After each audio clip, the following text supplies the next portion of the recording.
Assalamualaikum warahmatullahi wabarakatuh. Halo anak-anak semua, kembali lagi di video pembelajaran IPA kelas 9. Kemarin kita sudah belajar tentang genetika ya, pengenalan genetika, hereditas, kromosom dan sebagainya. Kemudian terakhir kita sudah belajar tentang hukum pewarisan sifat, yaitu hukum Mendel 1 yang ditemukan oleh si Mendel ya. Nah, kita sekarang masih di bab yang sama ya, di bab tentang pewarisan sifat. Nah, tapi hal yang akan kita pelajari hari ini tentang hukum Mendel yang kedua. Nah, apa sih perbedaan antara hukum Mendel 1 dengan yang kedua? Nah, kita akan coba pelajari di bab ini ya. Nah, tapi sebelum itu, jangan lupa di like, di subscribe, dibunyikan lonceng notifikasinya, dan jangan lupa di share video ini ke teman-teman kamu ya, biar sama-sama paham dan nilainya sama-sama bagus ya. Nah, perbedaan antara hukum Mendel 1 dan hukum Mendel 2.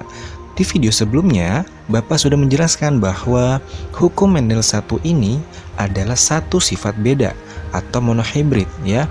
Jadi hukum Mendel 1 untuk menentukan bagaimana satu sifat beda suatu makhluk atau individu ya diturunkan sifatnya dari kedua induknya atau parentalnya. Kalau hukum Mendel 2 berarti yang akan kita pelajari adalah dua sifat beda atau dihibrid. Kalau monohibrid misalnya sifat tinggi, bulat, dan sebagainya. Kalau hukum Mendel 2 kan dua sifat beda, berarti tinggi bulat, pendek keriput, atau cantik dan putih, dan sebagainya. Jadi punya dua sifat yang beda. Nah, inilah yang akan kita pelajari. Nah, agar tidak berlama-lama, kita langsung contoh ya. Kita langsung pengaplikasian hukum Mendel yang kedua. Nah, contoh, misalnya kita akan menyilangkan tanaman kacang ercis tinggi berbiji bulat.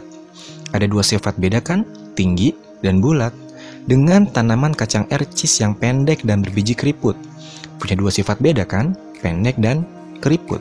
Intinya hukum Mendel 1 satu sifat beda, hukum Mendel 2 dua sifat beda. Oke? Nah, kita coba silangkan kedua tanaman kacang ercis ini ya. Rumusnya sama kayak kemarin. Nah, tapi sebelum itu kita coba kasih istilah dulu nih.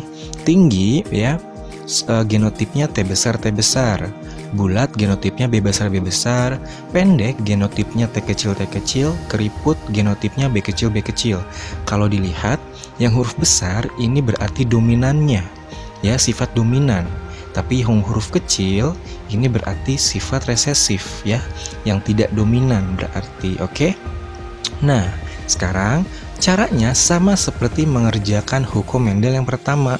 Prosesnya pertama, parentalnya dulu ya. Yang akan kita silangkan adalah kacang ercis tinggi bulat disilangkan dengan kacang ercis pendek dan keriput ya. Nah, ingat simbol-simbol ini namanya genotip ya. Pokoknya genotip itu simpelnya adalah simbolnya. Nah, fenotipnya ini keterangannya berarti T besar T besar, B besar B besar, ini berarti tinggi bulat ya. Sedangkan yang satunya lagi berarti pendek dan keriput. Oke. Nah, lanjut tahap ketiga yaitu gamet.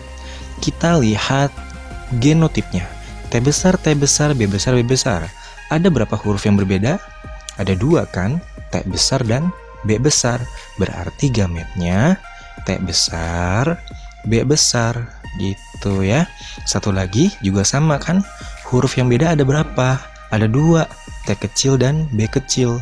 Berarti tulis T kecil, B kecil. Selesai. Ini tahap ketiga. Tahap keempat, kita akan dapat keturunan pertamanya, generasi pertamanya. Nah, atau nama lainnya adalah F1. Ya, F1 ini adalah anak pertama atau generasi pertama atau keturunan pertama. Caranya gimana? Tinggal dikali aja gametnya. T besar B besar, T kecil B kecil, gabungkan jadinya T besar T kecil, B besar B kecil. Selesai deh. Berarti ketika tanaman kacang ercis tinggi bulat disilangkan dengan kacang ercis pendek keriput, ternyata hasilnya adalah tinggi bulat ya. Dengan genotipnya itu T besar T kecil, B besar B kecil ya. Semuanya sama-sama heterozigot. Heterozigot itu maksudnya yang satu besar yang satunya kecil. Kalau homozigot nih kayak yang atas nih. ya, T besar T besar, B besar B besar.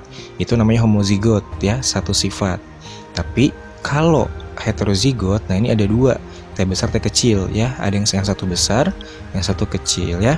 Nah, jadi generasi pertamanya atau keturunan pertamanya sifatnya adalah tinggi bulat ya. Selesai deh. Nah, ini tahap pertama. Sebenarnya sudah selesai ya. Jadi ini adalah hasil dari ketika kita menyilangkan kacang ercis tinggi bulat dengan pendek keriput. Pertanyaannya, bagaimana ya jika anaknya ini, F1-nya ini akan Bapak silangkan lagi dengan yang setipe ya. Jadi kalau diibaratkan, kalau di manusia itu ibu bapak kamu menikah, terus lahirlah kamu ini F1. Nah, kamu sudah besar, kemudian kamu dinikahkan dengan orang lain. Nah, inilah kita akan melahirkan generasi keduanya. Nah, kita coba ya, prosesnya sama. Parental dulu ya, tulis parental. Nah, berarti induknya adalah T besar T kecil, B besar B kecil, disilangkan dengan yang setipe.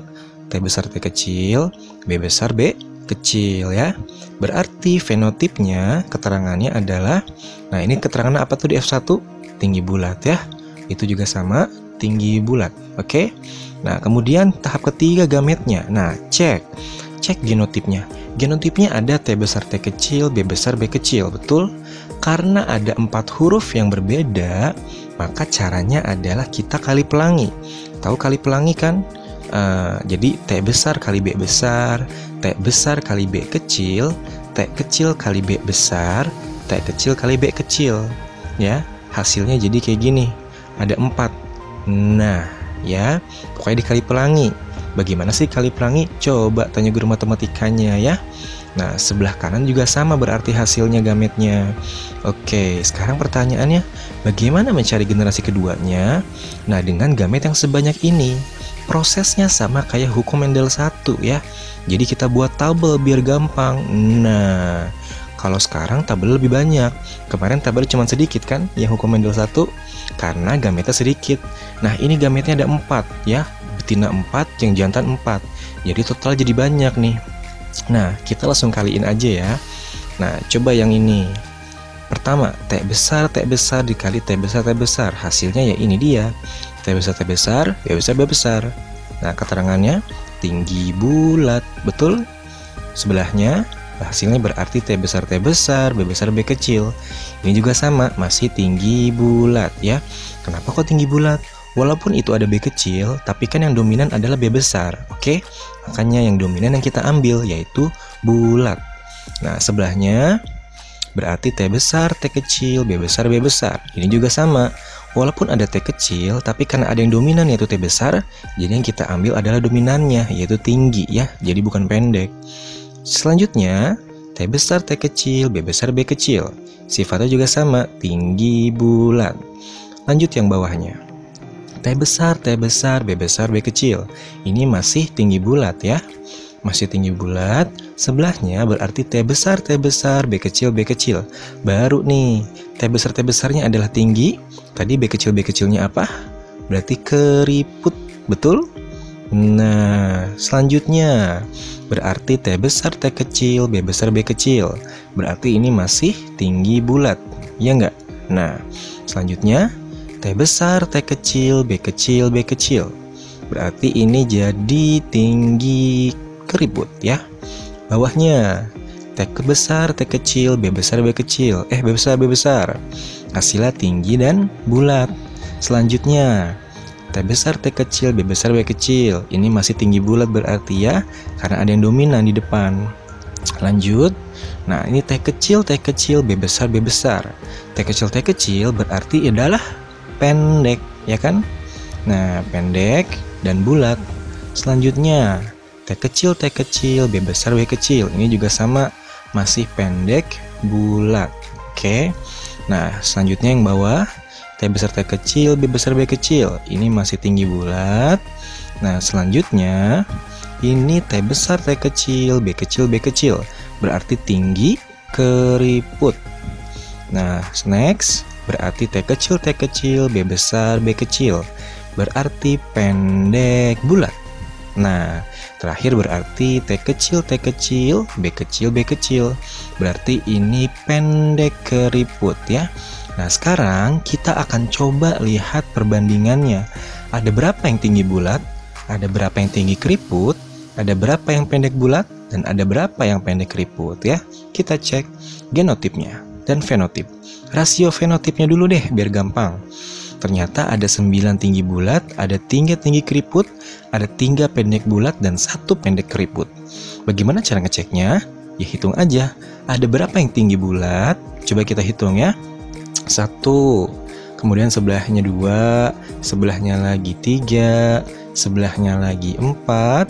Nah yang pojok bawah, nah 5, bawahnya 6. Oh sebelahnya ada lagi 6, bawahnya 7. Kemudian sebelahnya 8, bawahnya 9. Benar kan ada 9? Sekarang yang tinggi keriput, apakah benar ada 3? Kita hitung 1, terus 2, terus 3. Benar ya? Pendek bulat juga ada 3 ternyata. 1, terus 2, terus 3. Nah terakhir pendek keriput. Oke, sekarang bagaimana dengan rasio genotipnya? Rasio genotipnya, coba lihat. Jeng. Iya. Waduh, kenapa bisa begini? 9T underscore B underscore. Underscore itu maksudnya bebas ya. Boleh T besar, boleh B besar, boleh T kecil, boleh T kecil. Nah, kemudian yang sebelahnya yang sama juga yang di underscore. Boleh T besar, boleh T kecil. Sebelahnya lagi yang underscore boleh juga, berarti boleh B besar, boleh B kecil gitu ya. Nah, jadi perbandingannya adalah 9 banding 3 banding 3 banding 1 ya. Paham kira-kira? Nah, ini adalah hukum Mendel 2. Ada 2 sifat beda ya. Oke, untuk hukum Mendel 2 sekian dulu videonya. Semoga paham ya anak-anak ya. Jika ada yang kurang paham boleh tanyakan di kolom komentar ya. Jika ada pernyataan Bapak yang salah boleh diklarifikasi di kolom komentar juga. Oke, sekian dari Bapak. Kurang lebihnya mohon maaf. Jangan lupa share video ini ke teman-teman kamu biar sama-sama paham, biar ketika ulangan harian jadi nilai sama-sama bagus ya. Oke, sekian. Wassalamualaikum warahmatullahi wabarakatuh.